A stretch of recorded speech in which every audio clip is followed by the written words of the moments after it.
Minister wa ndapo kasianza ulani Daktari Alfred Mutua ona ingi ai governor wa county ya Masako kwi muthenyane wa umuthi no bikiye kuthonda dikanthini wa Kamitii mwanya Kamitii ya mbunge ila yebikiye kuthwa imwitanike ndabikiye kuthonda ndanengana utheu wa ndambo kasianza na muno andu ala mabikiye kuthwa maitambuka nthini wa mwene Kivila ulani mubunge wa kilio bunge cha Kibwezi ya uthwiloni wa Sua Ecomas Mwengi Motuse babikiye kuthwa maithana ebinda na minister na babikiye kuthwa maimunenga ebinda abikiye kuthonda indebanga andu make nikenda ibikiye matuku 28 abikiye kuthwa ndacio kithingi nthini wa Kamitii Yesu.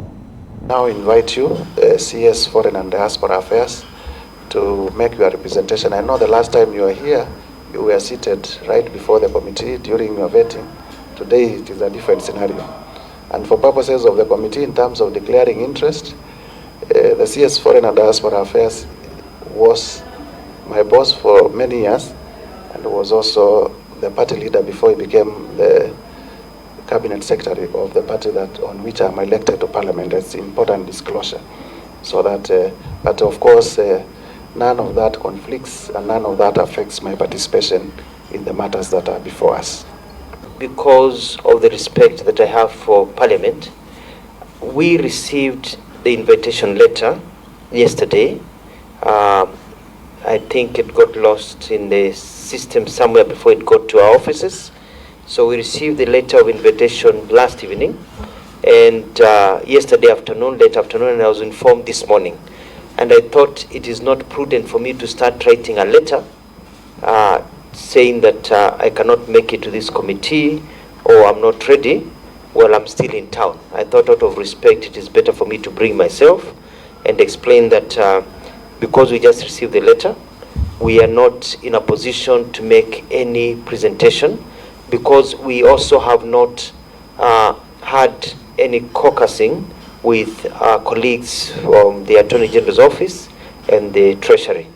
So the reason I appeared today was to say that I did not want to be seen, I didn't want to write a letter arriving today and the session is today, unlike my colleagues, because I got the letter yesterday, to appear and request for time and that I will be available on that May 28th to come and make our presentations after we caucus with the rest of my colleagues. Point out that it's not only Waziri who has been caught by surprise by this letter. Waziri, even the members of this committee were also not very prepared because we have also received it this morning and we see it had been processed all the way from 11th of April. So our lead clerk will need to check where the rain is beating us because it's a very important document that we need to prepare adequately. I would also want to commend the Cabinet Secretary for choosing to appear to this committee.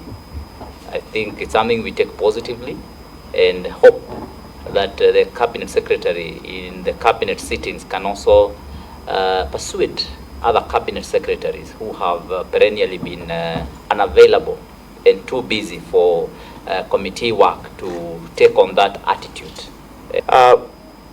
Just as a pointer, and just for your consideration, the issue of double taxation is an issue that is basically discussed, I would say 100%, every time the President or I hold bilaterals with other nations.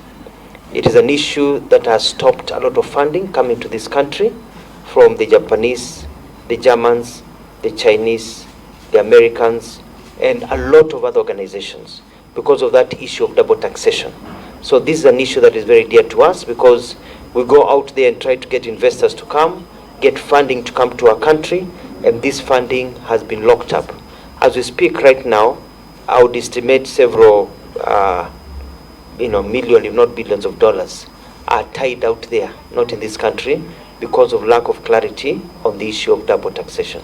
So this is a very important issue in terms of our foreign engagements and in terms of lifting the economy of our country.